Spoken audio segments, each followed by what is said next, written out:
प्रणाम गुरुदेव। प्रणाम। मैं स्वर्णमाला बुल्ढाना महाराष्ट्र से हूँ जी। मैं ये जानना चाहती हूँ गुरुदेव कि इस वक्त साधना में मेरी स्थिति क्या है। मुझे कैसे पता चले कि मेरी साधना सही जा रही है, ठहरी हुई, या मुझसे कुछ गलती हो रही है। जी, आप अपने मार्गदर्शक से पूछेंगे जिससे आप मार्गदर्शन ले रही हैं। उन्हें सही तरह से मालूम होगा। जैसे मुझे मालूम है कि मेरे साधकों की स्थिति क्या है। गुरुजी, मैं तो आपके वीडियोज़ को फॉलो करके ही साधना कर रही हूँ। आपका मार्गदर्शक कौन है? मार्गदर्शक तो मेरे गुरु है, लेकिन वो भक्ति मार्ग से है। उन्होंने ये कहा है कि तुम करो साधना, आगे बढ़ जाओगी। साधना करो, आगे बढ़ जाओ। देखो, इस मार्ग में अपनी मर्जी से नहीं चलता। थोड़े समय तो आगे का मार्ग प्रशस्त होता रहता है, लेकिन आगे साधना रुक जाती है। गुरु का होना अति आवश्यक है। आप एक अच्छा गुरु बनाएं और उसके मार्गदर्शन में आप मार्गदर्शन लें उससे। जी, गुरु भक्ति मार्ग से हो, भक्ति मार्ग के लिए तो कोई बात ही नहीं, उसमें तो योग्यता का पता नहीं लगता है। इन मार्गों में पता लग जाता है कि तरीका थोड़ा दूसरा है, सीधा है, थोड़ा कष्ट वाला है। भक्ति मार्ग तो चलता रहता, अंदाज ही नहीं लगता है। जी ठीक है गुरुदेव, धन्यवाद। जी। प्रणाम गुरुजी। प्रणाम। मेरा नाम शशि गोस्वामी। जी। मैं सिएटल अमेरिका से आई हूँ जी। अपने भाई भाभी और बहन के साथ। जी। हाँ, कनाडा में आपने शक्तिपात किया, बहुत अच्छा परिणाम रहा।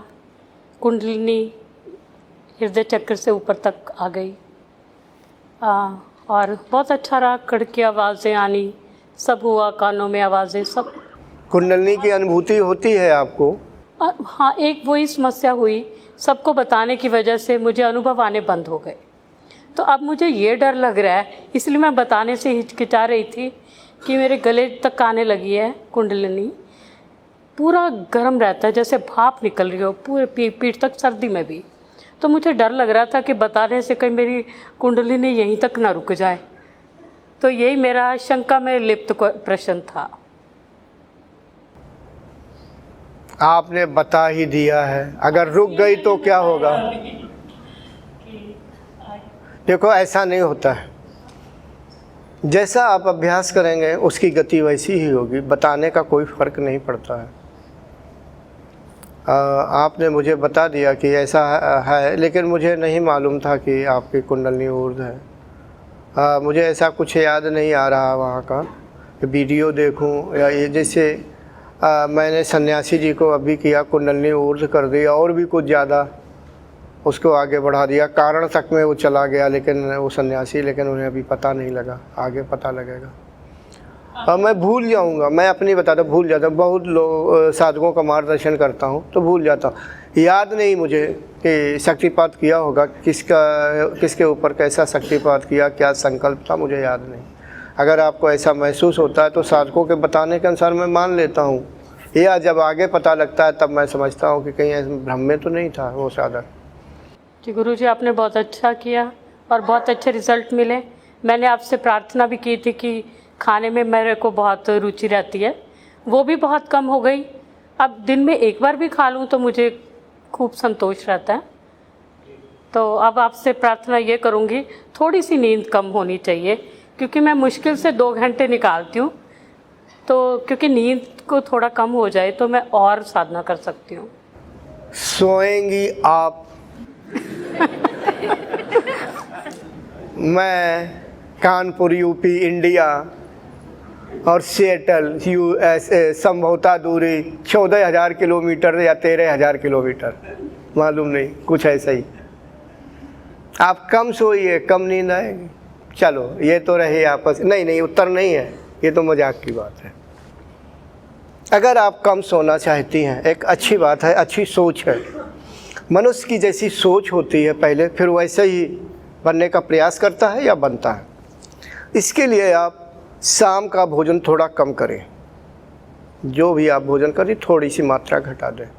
प्राणायाम पे ज़्यादा ध्यान दें, थोड़ा मंत्र जाप पर ध्यान दें, और कोशिश करें मन में सोचे कि मुझे कम नींद आए, जब सोने लगे, जैसे मान लो आप रात्र के 10 बजे सोती हैं, आपको सुबह 4 बजे जागना है, तो जब ऐसा लगे कि मैं बस अब नींद आ गई गहरी, मैं सोने वाली हूँ, तो मन में थोड़ा संकल्प कठोर करके कि मुझे 4 बजे जागना है, मुझे 4 बजे जागना है, मुझे 4 बजे जागना है, मुझे 4 बजे जाग जाना चाहिए। कई बार ऐसा करें, फिर देखें आपकी थोड़ी नींद कम होगी। लेकिन ये इस तरह का संकल्प ज़रूरी नहीं कि काम करे, ये शुद्धता के ऊपर होता है संकल्प कितना क्रियाशील है। लेकिन आप शाम का भोजन थोड़ा कम कर दें,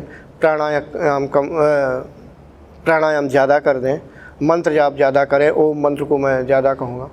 तो जैसे ही तमोगुण थोड़ा कम होगा, सत्वगुण बढ़ेगा, नींद कम होने लगेगी। अभ्यास के अनुसार नींद कम हो जाती है, अपने आप कम हो जाती है। जी गुरुजी, बच्चों की तरह नींद आती है, जहाँ 10 बजे की बस। और सुबह 10 बजे के बाद? मैं सुबह 5 बजे उठ के फिर साधना करती हूँ। कितने बजे आप जागती हैं? मैं 5 बजे उठ जाती हूँ। तो सही है, 10 से 5-7 घंटा कोई बात नहीं, 6-7 घंटा सोना। शरीर को भी तो नींद चाहिए, अंदर के जो अंग अवयव हैं तो उन्हें भी रेस्ट चाहिए, भरपूर यानी पूरी नींद चाहिए। हाँ, 6 घंटे तो होना ही चाहिए। अगर 6 घंटे होते हैं तो पर्याप्त है, कम में फिर शरीर को थोड़ा गड़बड़ी होती है। गुरुजी, जब साधना करती हूँ, गर्दन जो है मेरी वो भार नहीं संभाल पाती, कभी आगे कभी पीछे, तो मेरा ध्यान टूट जाता है। कभी आगे कभी पीछे मैंने अभी देखा नहीं है। बहुत पीछे को लुढ़क जाती है फिर। मैंने अभी देखा नहीं है, ध्यान नहीं दिया। वैसे जब ध्यान करते तो मैं साधकों पर गौर करता हूँ, देखूँगा। आगे पीछे नहीं होनी चाहिए, और रीढ़ सीधी करके सिर सीधा होना चाहिए। गर्दन उन साधकों की जाती है जिनका प्राणवायु ज़्यादा दबाव देता है, नीचे से ऊपर को ऊर्ध्व होने का दबाव देता है, आगे जगह नहीं होती, तो गर्दन सिर उलट जाता है, यानी गर्दन पीछे चली जाती है। जी गुरुजी, शुक्रिया, प्रणाम। Thanks for watching. Remember to like, comment and subscribe.